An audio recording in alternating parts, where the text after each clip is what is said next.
سلامونه قدرمنو لیدونکو، د تاسو قیمتي وخت ډیر نه نیسمه. تاسو را باندې ګران یاستئ د خپل د یوټیوب لپاره، د خپل د فیسبوک د ساعتونو د زیاتولو لپاره یا د سبسکرایبر لپاره یا د فالوورز لپاره خبره نه کوم. تاسو را باندې ګران یاستئ. 15 تګلارې چې ډېرې مهمې دي د انسانانو لپاره او ما په خپله هم عملي کړي دي، عامر هم عملي کړي دي. مونږ اوس که ډېره فایده لیدلې ده، هغه غواړم نن تاسو سره شریک کړم. اول دا ده چې که تاسو په ژوند کې څلېرویشت لکه یوه شپه او ورځ کې لکه 40 ساعته کې که تاسو واده کړي، تاسو کورنۍ لرئ، هر څه یاست، فقط 1 ساعت ځان ته وباسئ. هغه 1 ساعت کې هیڅ چاته وخت مه ورکوئ. په هغه ساعت کې تاسو خدای وکړي چې عبادت کوئ، خدای وکړي چې موسیقي اورئ، خدای وکړي چې مطالعه کوئ، خدای وکړي چې ځئ منډه وئ، ورزش د ملګرو سره کښېنئ. مقصد تاسو خپل بدن مو خپله ځان ته مهم یاستئ، ځان ته به باید وخت ورکوئ. تاسو په ژوند باندې ډېر مثبت تاثیر لري.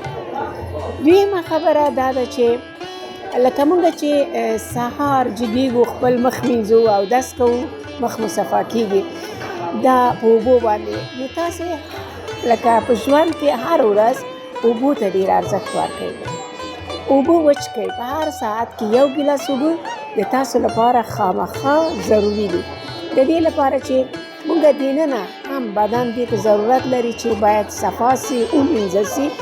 تاسو به خبر نه یاستئ ډېرې بیمارۍ له همدې اوبو څښلو سره ځي ختمیږي او د ډېرو بیماریو مخه نیول کېږي. که تاسو اوبه ونه څښئ نو رقم ډول ډول بیماریانو تاسو ته راشي. درېیمه خبره دا ده چې هېڅکله څوک مو چې بد راځي هېڅکله هغه ته بد کمنټ مه کوئ. که په فیسبوک کې یا په سوشل میډیا کې وي، کنځلې مه کوئ. په دې چې مقابل نوری دومره نه سپکېږي لکه دومره چې تاسو سپکېږئ. او بله دا ده چې تاسو ګورئ په څومره زحمت باندې یو فیسبوک جوړوئ، پاڼه، ایمیل غواړي، نمبر د تلیفون غواړي، ملګري پکې راټولول غواړي او مقابل نوری به په 1 سکنډ کې تاسو بلاک. نو تاوان د چا وشو؟ د تاسو وشو. نو چې یو څوک مو نه خوښېږي هغه هېڅکله تعقیبوئ مه، فالو کوئ مه، سبسکرایب کوئ مه، مې ګورئ. په دې خاطر چې نه مو خوښېږي هغه په تاسو ښه نه لګېږي، ستاسو اعصاب خرابېږي او تاسو بیا د ژوند نه خوند نشئ اخیستی. څلورمه خبره دا ده چې په ژوند کې ډېره مهمه ده او ډېره زیاته مهمه ده د اوبو په شان باندې. هغه دا ده چې تاسو خامخا چې بیخي عاید مو کم وي، که د ورځې تاسو 20 افغانۍ ګټئ نو 2 افغانۍ درته وساتئ. تاسو خامخا یو بچت ولرئ، کم ولرئ. خو انګریزان وایي چې د باراني ورځو لپاره. ولې د باراني ورځو کې انسان د باندې وتای نشي، کار نشي کولی. په انسان باندې کله کله داسې وخت راځي چې هغه بیا کار نشي کولی، مجبور دی د یوې لمړۍ ډوډۍ لپاره خپل هغه مصرف راواخلي. او 5مه او آخري خبره مې دا ده چې کرکه مه کوئ.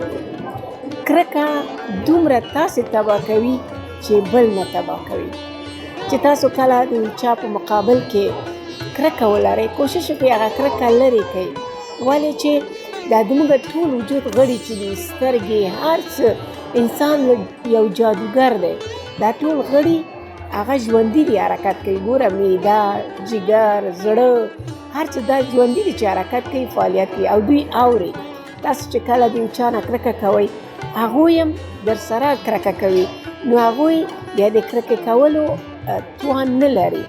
هغه بیا ورو ورو خرابېږي او ستاسو هغه ټوله کرکه هغه چې دی هغه د خدای په قدرت سره ستاسو په مخ باندې راځي او تاسې بیا خپله څېره د لاسه ورکوئ.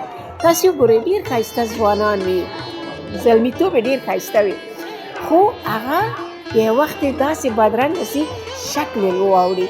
نو دا د دې معنا ده چې ناجوړ هم شي، په کم عمر کې زوړ هم شي، نو چې هغه تاسو پوه شئ چې هغه په زړه کې نه پوهېږم چې څومره خلکو څخه کرکه کوي او ځینې خلک وګورئ چې بیا عمر یې ډېر وي هغه به 20 کاله تر خپل عمر کم کارېږي 10 کاله به کم کارېږي او مخ به یې د جلا څخه ډک وي د هغه زړه ولې ښایسته وي د هغه په زړه کې کرکه نه وي.